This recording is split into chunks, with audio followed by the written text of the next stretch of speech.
اللہ آپ کو عزت دے اور سلامت رکھے. میں ایک چھوٹی سی گزارش کرنا چاہوں گا.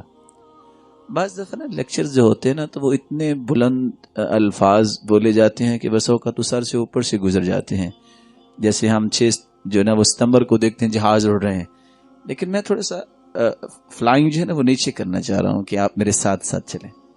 ایک بات بتائیے کہ اگر وضو نہ ہو تو نماز ہوگی؟ بولیے.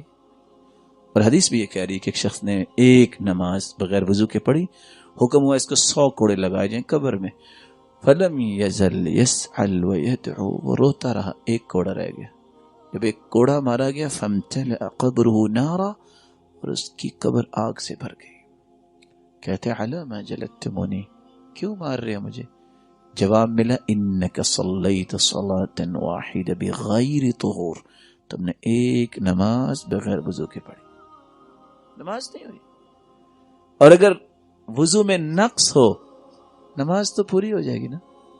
نہیں، یہ تو آپ محترم ہیں، آپ کی رائے کو میں تو مانتا ہوں. آپ بھائیوں کا بھی یہی خیال ہے، اگر وضو میں نقص ہو تو کیا نماز تو پوری ہوگی نا انشاءاللہ. اللہ آپ کو برکت دے. مطمئن ہے نا آپ سارے اس بات؟ رسول اللہ صلی اللہ علیہ وسلم جب وضو کیا کرتے فَأَخَذَ كَفًّا مِّن مَاءٍ فَأَدْخَلَهُ تَحْتَ حَنَكِهِ فَخَلَّلَ بِهَا لِحْيَتَهُ. آپ جب وضو فرماتے تو پانی کا چلو لیتے اور اپنی داڑھی مبارک کے نیچے داخل کرتے اور خلال کرتے اور فرمایا ہاکذا امرنی ربی، میرے رب نے مجھے ایسا ہی حکم دیا ہے. اور جبریل ایک مرتبہ نہیں آئے وضو سکھانے کے لیے، 3 مرتبہ آئے نماز پڑھانے کے لیے. سچ بتائیے گا، یہاں نہیں تو چلو اکیلے بیٹھ کے ضرور سوچئے گا. جس میرے معزز محترم مکرم محتشم بھائی جو بھول گیا ہوگا، اس نے اگر خلال کی جگہ ہی نہیں چھوڑی تو خلال تو کیا ہی نہ اس نے، وضو اس کا مکمل ہے. چھوڑیے باقی باتوں کو، یہ لوگوں کی باتوں کے پیچھے ہم نہیں جاتے، ہمیں تو حدیث کے مطابق چلنا ہے. کیا اس کا وضو مکمل ہے؟ اگر وضو میں یہ نقص ہے کہ اس نے خلال نہیں کیا، ہو سکتا ہے کوئی میرا پیارا بھائی یہ کہہ دے بچے بھی تو نہیں کرتے، وہ مکلف نہیں ہے. لا یکلف اللہ نفسا الا وسعها، نہ عورتوں کے لیے حکم ہے نہ بچوں کے لیے حکم ہے. جس کی ہوگی یہ سنت اس کے لیے حکم ہے، وہ تو زائل کی گئی. ہمیں دیکھنا ہے کہ میری محبت کا یہ زاویہ کہاں تک درست ہے، میرا وضو کیسا ہے، میری نماز کیسی ہے، میرا اٹھنا بیٹھنا کیسے ہے، خوشی میں کیسے گزارتا ہوں. آپ صلی اللہ علیہ وسلم کو تو خوشی آئے تو آپ 2 کام کرتے، کہتے الحمدللہ الذی بنعمتی تتم الصالحات، اللہ تیری توفیق سے مجھے خوشی ملی، تیرا ہی شکر ہے اللہ، تیری ہی تعریفیں ہیں. اور دوسرا کام کیا کرتے؟ کان اذا اتاہ امر یسر بہ خر ساجدا للہ، جب خوشی آتی فوراً سجدہ ریز ہو جاتے. یہ خوشی ہے. وہاں خوشی کا یہ پہلو کہ اچھلنا اور کودنے لگ جانا، یہ تو اللہ کے رسول نے تو نہیں دیا. یہ جذبات میں آ کے آپے سے باہر ہو جانا، یہ تو اللہ کے رسول نے نہیں دیا. اور آپ کو بھی غم آتا، ابھی آپ کو کوئی فکر لائق ہوتی تو آپ اس وقت بھی کیا کرتے؟ کان اذا حزبہ امر صلی، آپ فوراً نماز پڑھتے، اللہ کے سامنے گرتے، کیونکہ مشکلیں آسان کون کرنے والا ہے؟ اللہ ہے. اللہ نے ہی سب کچھ کرنا ہے، تو پھر واویلا کرنا اور نوحہ کرنا اور نہ جانے کیسی کیسی بات کرنا، یہ تو اللہ کے رسول نے نہیں سکھایا. آپ نے چلنے کا بھی طریقہ سکھایا. آپ جب چلتے کأنہ یتوکا، ایسے اپنے سر مبارک کو جھکا کے چلتے جیسے کوئی ٹیک لگا کے چل رہا ہے. ولا یلتفت، اور آپ دائیں بائیں نہیں جھانکتے تھے. آپ کے چلنے کا انداز، آپ کے بیٹھنے کا انداز، آپ کسی مسافہ کرتے تو اللہ کے رسول سے بڑا کون تھا.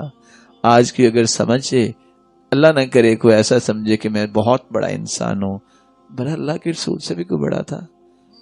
اس سے بڑا تو اللہ نے پیدا ہی نہیں کیا. آپ اب مسافہ کرتے اس وقت تک ہاتھ نہیں چھوڑتے تھے جب تک اگلا نہ چھڑا لیتا. محبت اور اپنائیت اتنی دیتے. اور میں تو حیران ہوں اس حدیث پہ، ما من مسلمین یلتقیان فیتصافحان الا غفر لهما قبل ان يتفرقا. مسلمان جب مسلمان سے ملتا ہے، مصافحہ کرتا ہے احترام اور محبت سے، دونوں کے ہاتھ جدا بعد میں ہوتے ہیں، دونوں کے گناہ اللہ پہلے معاف کر چکے ہوتے ہیں. اتنا پیارا عمل. اور آپ کے ساتھ جس کی بھی ملاقات ہو جاتی، یہی وجہ ہے اس کو یہ یقین ہو جاتا کہ سب سے زیادہ اللہ کے رسول میرے ساتھ ہی محبت کرتے ہیں. یہی بات عمرو بن عاص رضی اللہ تعالیٰ عنہ سے ایک دن سوچتی ہیں کہ اللہ کے رسول کو میرے ساتھ پتہ نہیں کیوں اتنی زیادہ محبت ہوگی. جا کے پوچھتے ہیں من احب الناس الیک، اللہ کے رسول آپ کو سب سے زیادہ کس سے محبت ہے؟ وہ صرف چیک کرنا چاہ رہے تھے کہ واقعی ایسا ہے. تو آپ نے فرمایا عائشہ، سیدہ عائشہ سے. قال لا من الرجال، مردوں سے. قال ابوها، ابو بکر سے. قلت ثم من، پھر کس کے ساتھ؟ قال عمر. قلت ثم من، پھر کس کے ساتھ؟ قال عثمان. قلت ثم من، پھر کس کے ساتھ؟ قال علی رضی اللہ عنہم وارضاہم. 10 صحابہ کے نام لے لیے اور عمرو بن عاص مسکرانے لگے. کہا عمر کیا ہوا؟ کہ اللہ کے رسول میں نے تو پوچھا اس لیے تھا کہ سب سے پہلے آپ میرا نام لیں گے. ایک ملاقات پہ اتنی محبت دے دیتے کہ زندگی میں وہ محبت اس انسان کو بھولتی نہ. تو میں ایک مرتبہ پھر ادب سے گزارش کروں گا، بینگ اے مسلم، میری اور آپ کی محبت سچی اس وقت ثابت ہوگی جب ہم ہر کام کو جو اللہ کے رسول نے کیا اس کام کو اپنی زندگی میں شامل کر لیں، اپنے زاویوں کو اس طرح بنا لیں اور اپنے رویوں کو درست کر لیں. کیونکہ درستگی کا معیار ہی ایک ہے، مقیاس ایک ہے، میزان ایک ہے، وہ ہے اللہ کے رسول کی ذات. جو انہوں نے کیا، جو انہوں نے کروایا، اس سے بڑا معیار نہ اسلام نے دیا ہے اور نہ ہی کوئی معیار ہے.